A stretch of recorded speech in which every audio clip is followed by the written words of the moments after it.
sur un aspect bien particulier de mon travail, de notre travail en tant que réseau et mouvement des communs. Donc c'est une expérience particulière qui s'est faite en Équateur, mais qui, à mon avis, a des répercussions potentielles pour le reste du monde. Mais comme Jean a parlé des villes, je vais peut-être commencer avec deux exemples. Donc pour un peu montrer quand même la maturité de ce genre de pratique et cette forme de pensée au niveau urbain. Donc, la première expérience est à Bologne. Donc ça s'appelle, je vais d'abord dire en anglais, The Bologna Regulation for the Care of the Urban Commons. Difficile à traduire. La régulation de Bologne, réglementation de Bologne pour le soin des communs urbains, je crois que c'est plus ou moins correct, qui est la chose suivante. Donc aujourd'hui, depuis je crois un an environ, il est possible pour des collectifs de quartier de faire des propositions d'amélioration de quartier à la ville.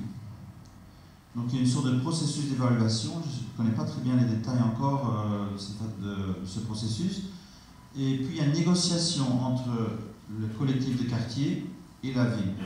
Et donc la question que la ville se pose, elle est la suivante: comment est-ce qu'on peut vous aider à réaliser ces projets, soit par des financements, soit par des infrastructures, etc. etc.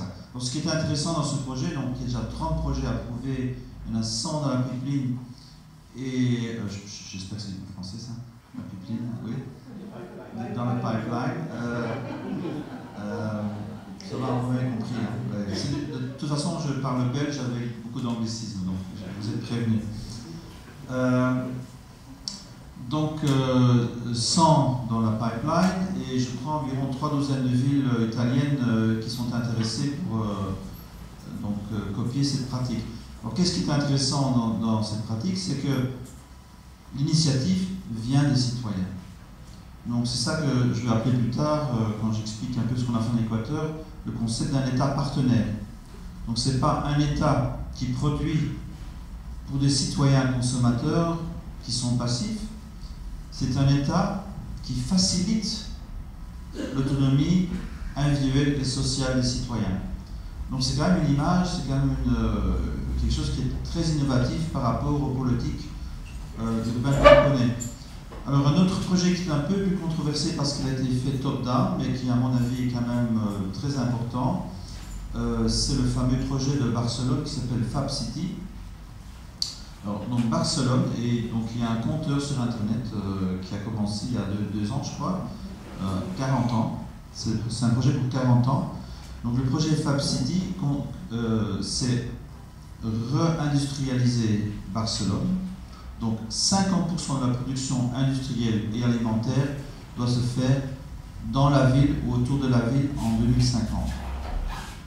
Pour ce faire, Barcelone va investir dans 24 Fab Labs, vus comme des fabriques de prototypage de nouveaux modes de production, avec du savoir partagé.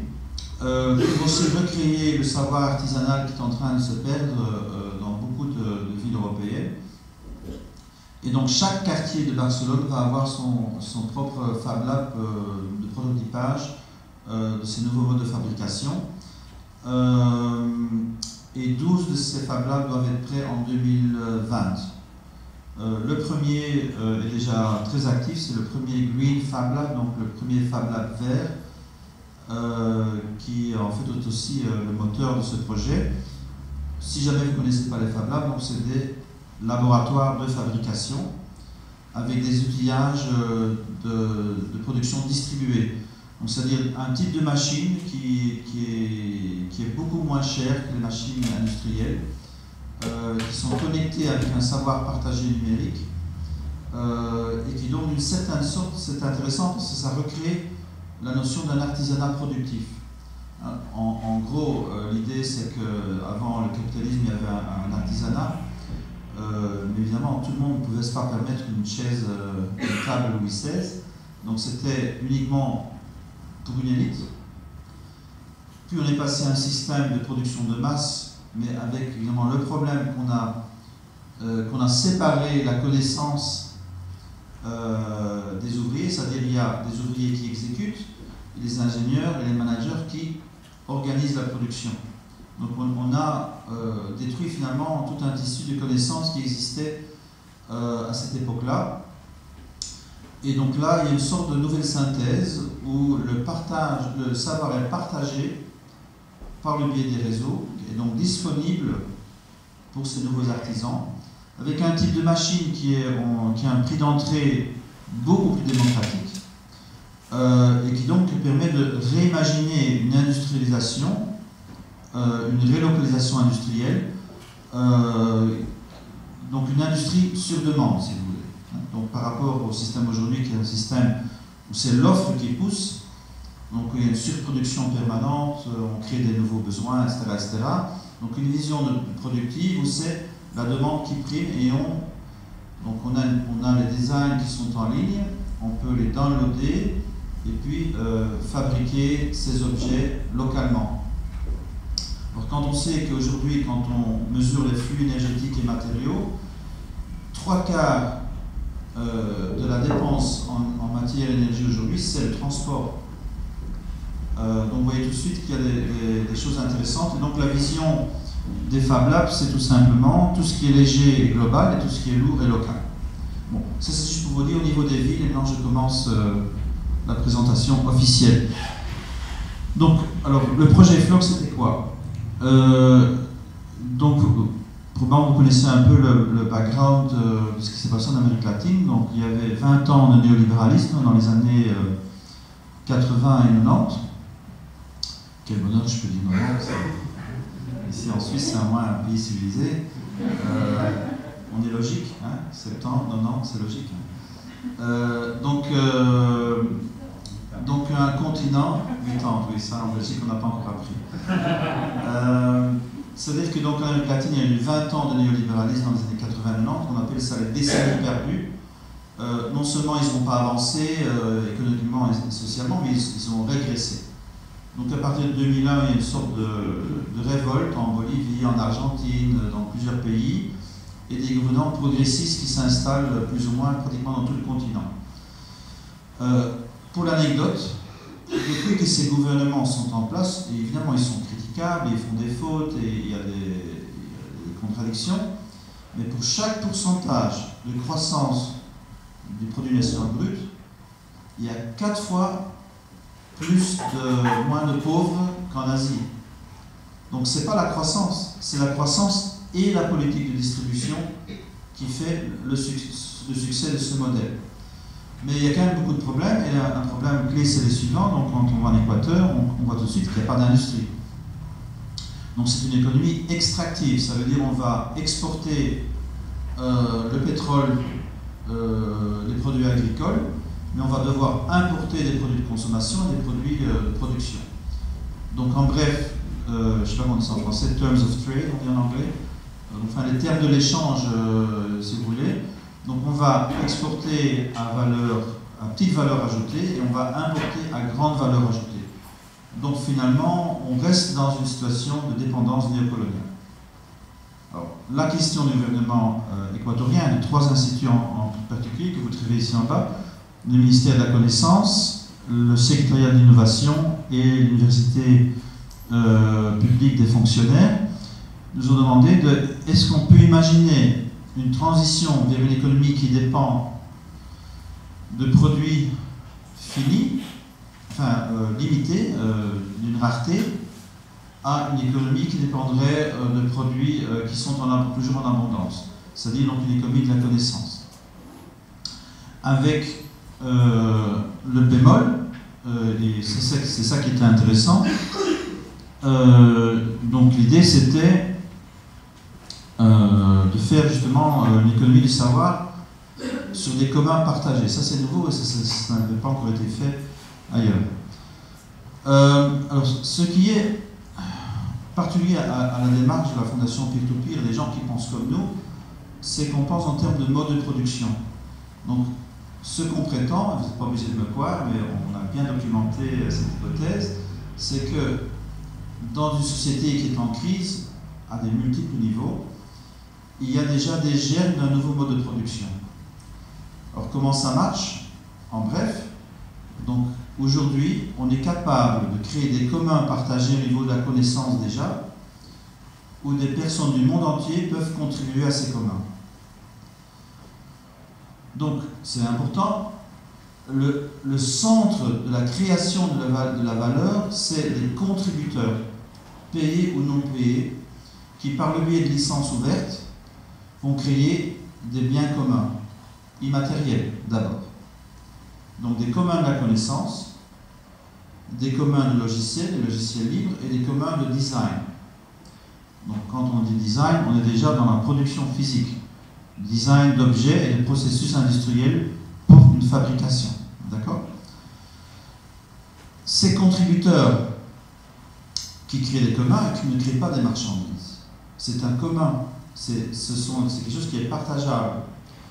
Donc pourquoi est-ce qu'on appelle ça post-capitaliste? C'est pour ça, c'est qu'on n'est plus dans le travail qui produit des marchandises, on est déjà dans un système au cœur qui consiste d'une économie contributive, des contributeurs qui créent des communs.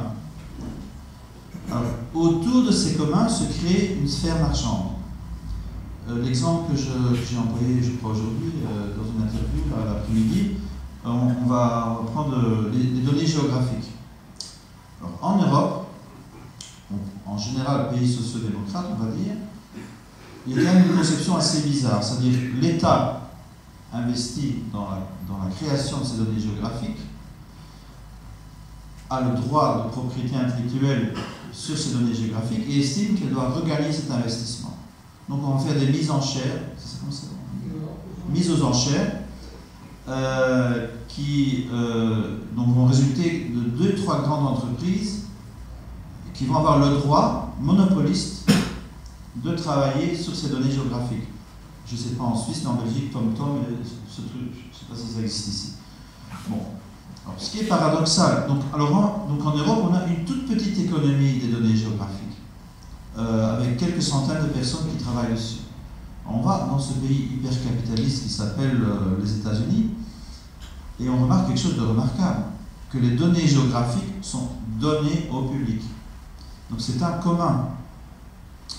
Alors qu'est-ce qu'on voit? Aux États-Unis, toutes les entreprises, tous les citoyens, tous les fonctionnaires peuvent utiliser les données géographiques, peuvent les améliorer, etc., etc. Et donc on se rend compte qu'autour de ce commun des données géographiques, il y a une économie beaucoup plus riche et beaucoup plus dynamique que l'économie européenne des données géographiques. Donc c'est pas parce qu'on a au cœur, on a une dynamique du commun, qu'il n'y a pas une sphère marchande dynamique qui peut exister autour. 1/6 de l'économie américaine est déjà une économie autour des savoirs partagés. 1/6, 17 millions de travailleurs. Donc c'est pas marginal, c'est quelque chose qui compte. Mais on a quand même un problème. Et donc je voudrais un peu comparer le modèle dominant d'aujourd'hui avec ce nouveau modèle, pour montrer quel est le problème.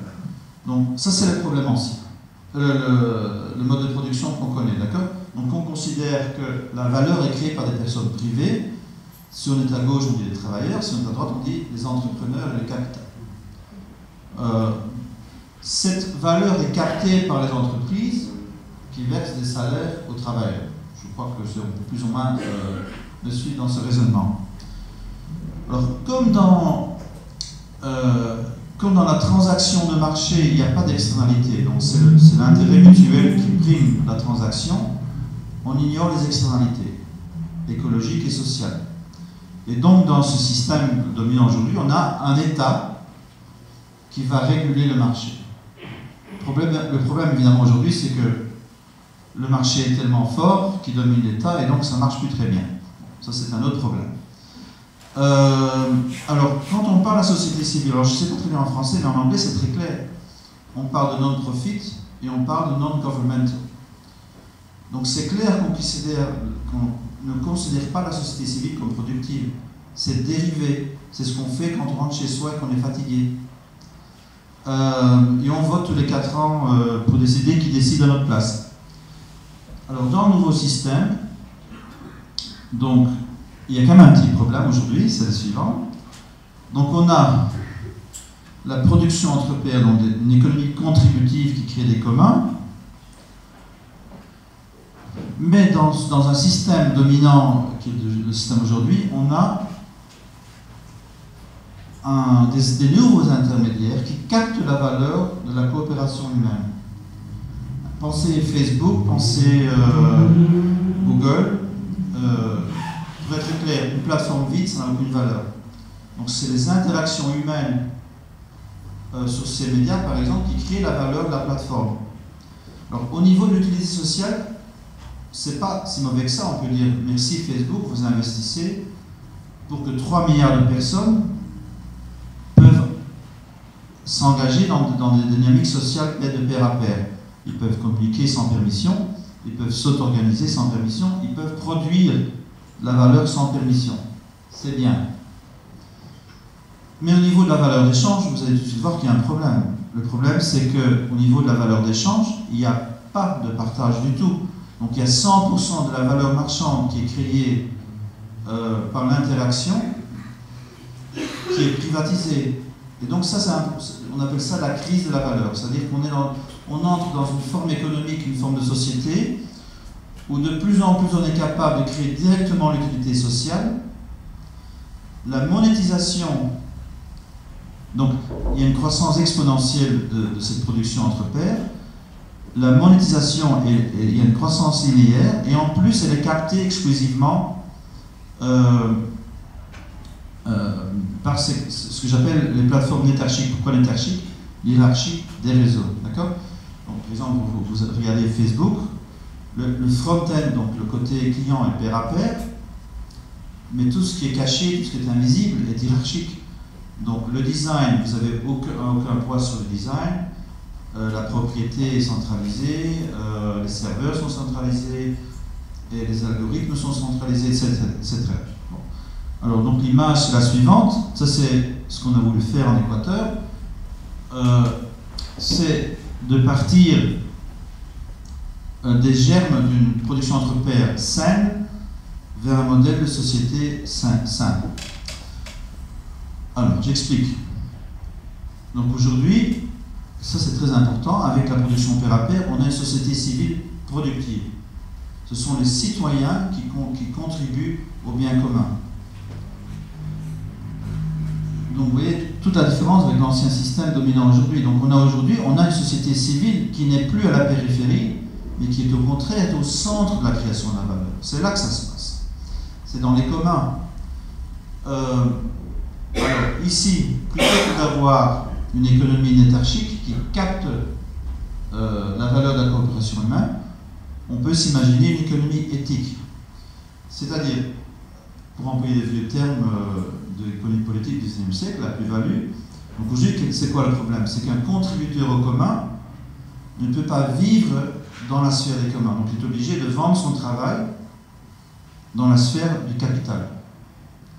Et donc il n'y a pas de reproduction du commun. Elle ne peut pas se reproduire de son propre gré. Par contre, si on crée entre la sphère du capital et la sphère du commun une sphère coopérative, donc accumulation de capital, accumulation du commun, accumulation coopérative, à ce moment-là, je suis contributeur des biens communs et en même temps, je suis coopérateur dans ma coopérative. Donc on a une économie éthique, une économie qui est alignée au commun, qui co-crée du commun et qui fait en sorte que les contributeurs peuvent vivre de leur contribution au bien commun. Donc c'est ça c'est ça qui est important. Et alors le troisième élément, c'est l'État partenaire. Alors je reviens encore une fois à la production entre pairs. Il y a 3 institutions qui sont nées dans ce modèle.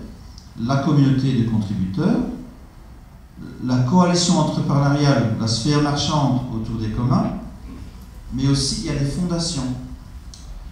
La Peer-to-Peer Foundation, la Linux Foundation, la Bitcoin Foundation, la Drupal Foundation, etc., etc. Alors qu'est-ce qu'ils font et pourquoi ce ne sont pas des ONG classiques?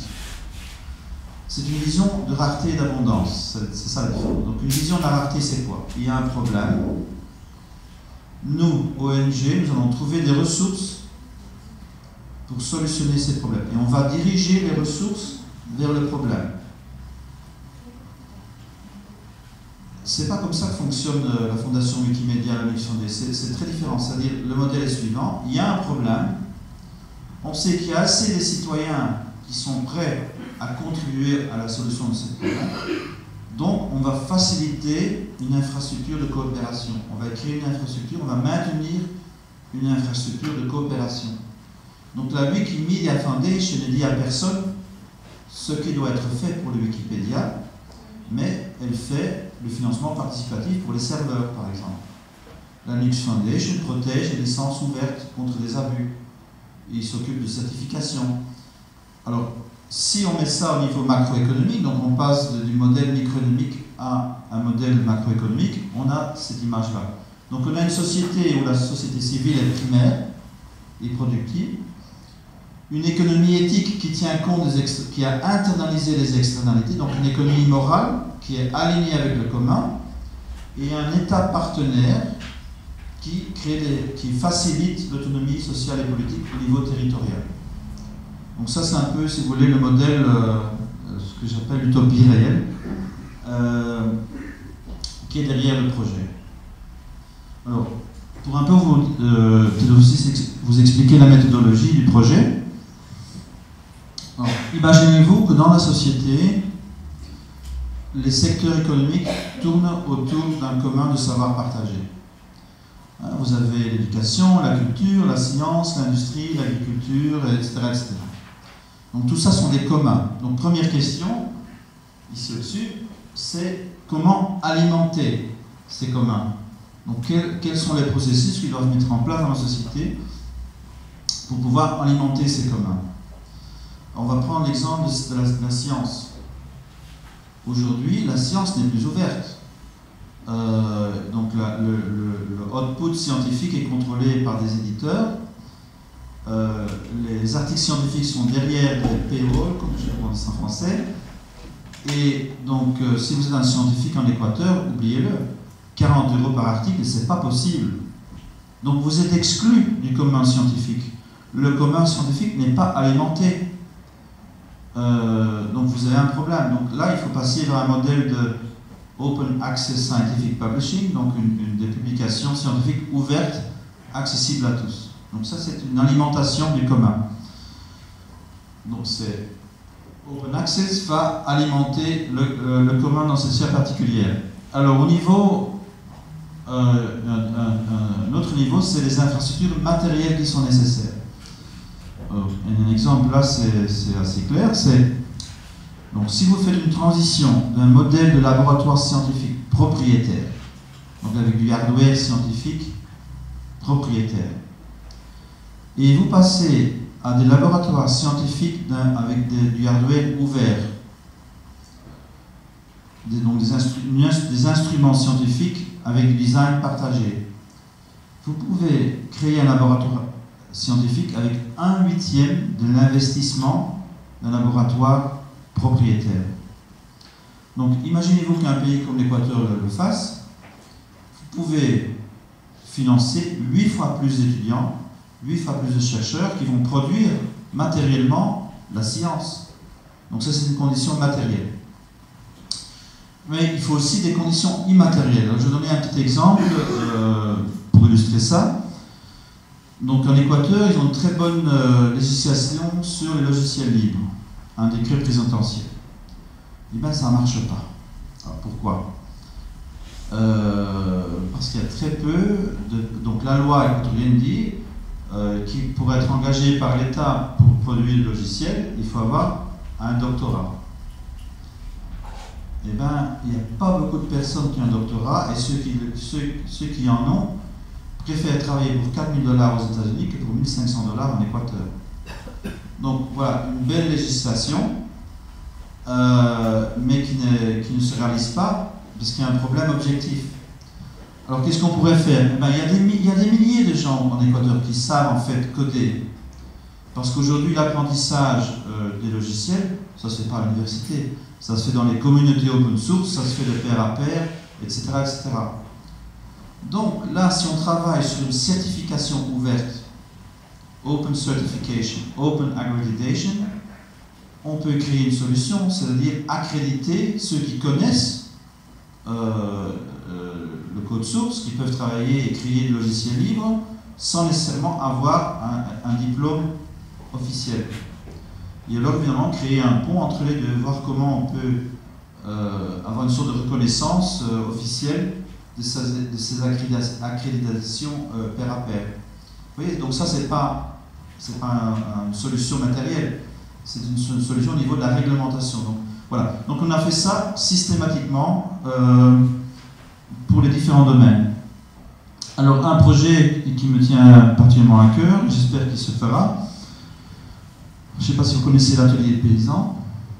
Non, c'est fantastique. Donc ce sont les éco-agriculteurs français, et peut-être même, je ne sais pas, en Suisse. Alors quel est leur problème? C'est l'agribusiness ne produit pas des machines pour l'éco-agriculteur. Même s'il le ferait, ça poserait problème parce que c'est souvent à une échelle et à des coûts qui donc obligent une mise en échelle de ces agriculteurs et donc en fait détruit le modèle même de la paysannerie familiale. Donc on a un problème. Quelle est la solution? Aujourd'hui, elle est facile la solution. Les agriculteurs se mettent ensemble, créent un réseau en ligne avec les conceptions des machines éco-agricoles. Il y en a des milliers de machines aujourd'hui. Il y a aux États-Unis FarmHack, Open Source Ecology, Open Tech Collaborative, Atelier paysan. Voilà. Alors, en Équateur, ils ont le même problème. Donc j'ai été visiter un district, c'est le troisième le plus pauvre en Équateur, ça s'appelle Siglos. 22 000 habitants, c'est grand comme la Suisse pratiquement. C'est vraiment, c'est pas très peuplé, c'est où il y a tous les volcans. 20 000 des 22 000 sont des paysans et 70% sont des indigènes. Alors le problème est le suivant, donc ils n'ont aucun contact direct avec le marché. Et donc chaque année, les intermédiaires qui viennent d'Iquito disent « Ah oui, mais on ne peut pas vous payer autant que l'année passée parce que les Colombiens sont meilleurs marché. » Donc appauvrissement systématique des paysans depuis 20 ou 30 ans. Là encore, donc, il y a une économie de subsistance, mais ça ne suffit pas, parce que les jeunes paysans, ils veulent étudier, ils aimeraient bien envoyer les enfants à l'école, c'est impossible s'il n'y a pas un surplus. Donc ils ne veulent pas non plus rester dans l'économie de subsistance, ils veulent créer un surplus, ils veulent entrer dans l'économie monétaire pour pouvoir participer comme citoyens à la vie du pays.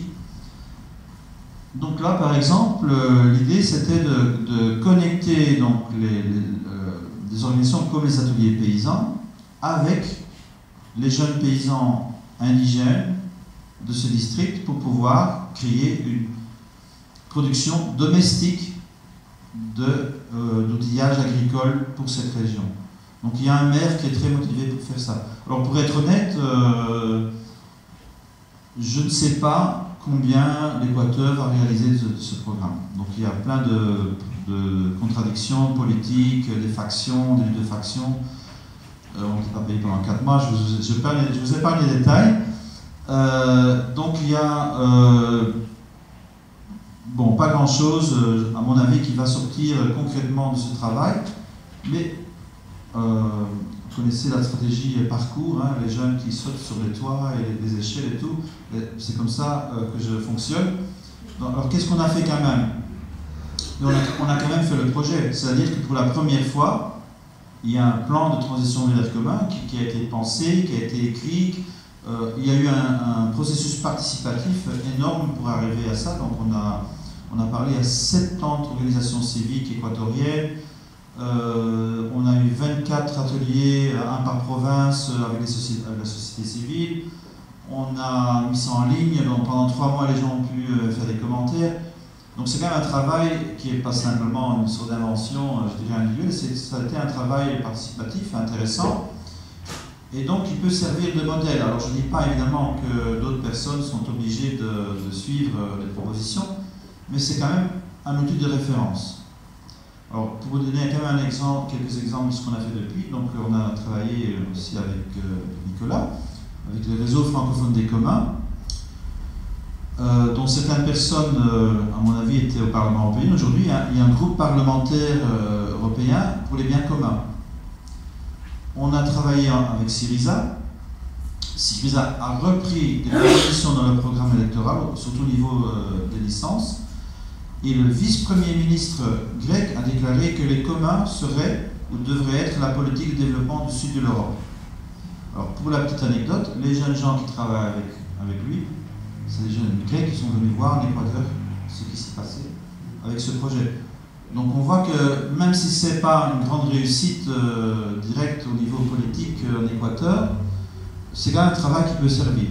Et donc voilà, mon prochain projet c'est à Barcelone.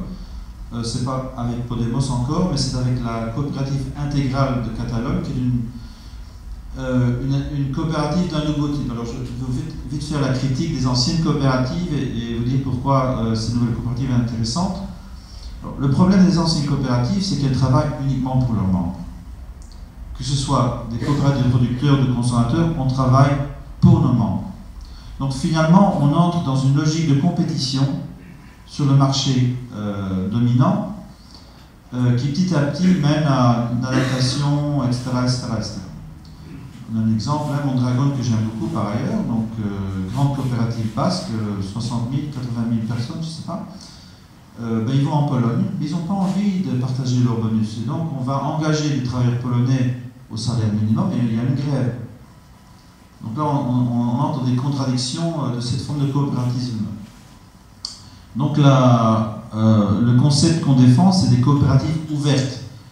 Donc ce sont des coopératives à but social. Donc ce n'est pas des for-profit, c'est des for-benefit. C'est des coopératives multi-stakeholder. Comment est-ce qu'on peut traduire ça en français? Partie prenante, c'est très beau, même si ça fait un peu difficile, qui co-crée du commun. Et quatrième condition qu'on propose, c'est une vision et une pratique globale.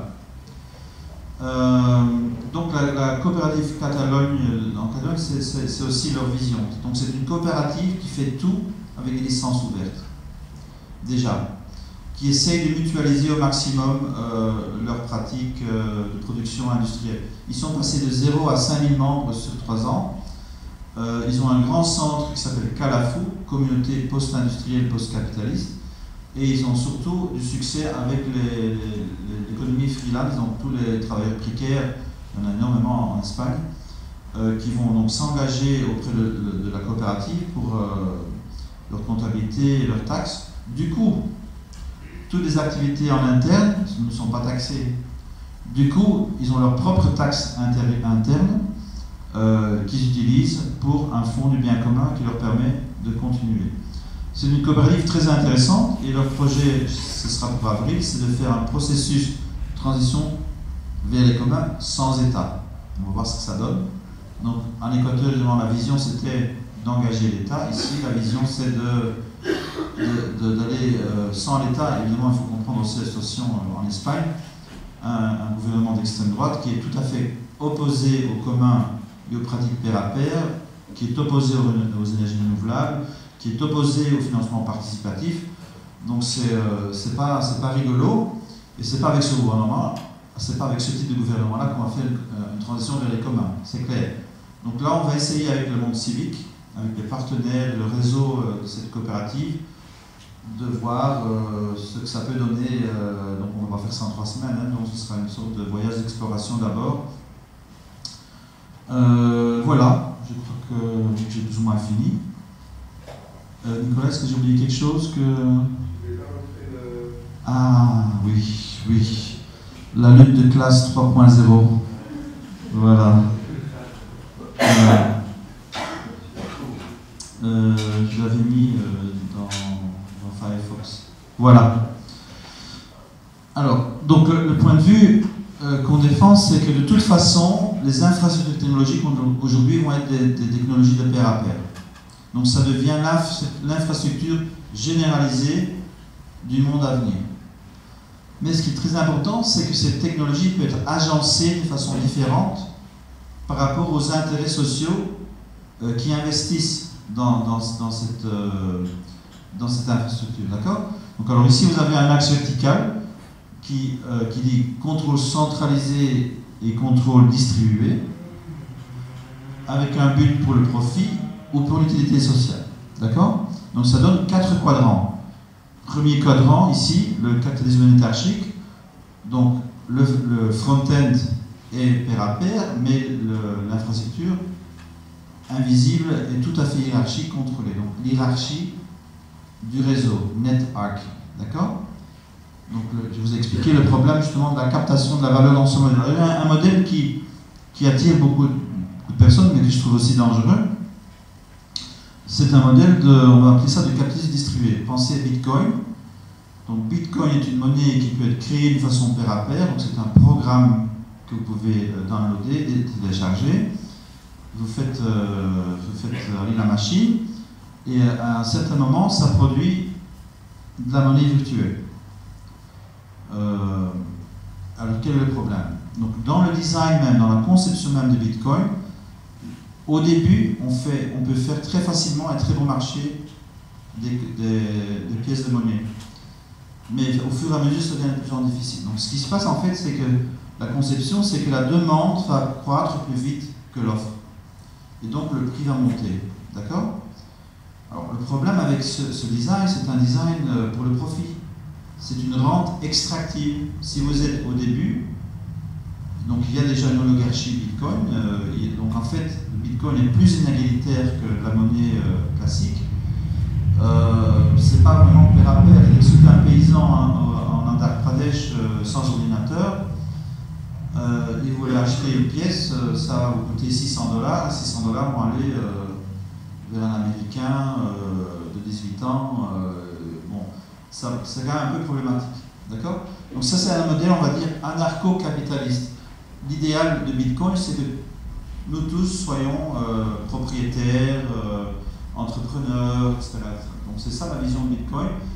C'est une vision, enfin c'est évidemment la liberté des gens d'aller dans ce sens-là, mais il y a quand même d'autres visions. Et donc les deux autres visions, c'est ici. Donc la première ici, c'est orientation locale pour l'utilité sociale. Donc ça c'est vraiment, et ça c'est ce que Jean veut faire, et beaucoup d'entre vous sans doute, c'est cette fameuse relocalisation de l'économie qui est en pleine expansion. Et il ne faut quand même pas non plus oublier que ça a à voir avec la technologie. Donnez un exemple, les vélos, les partages de vélos.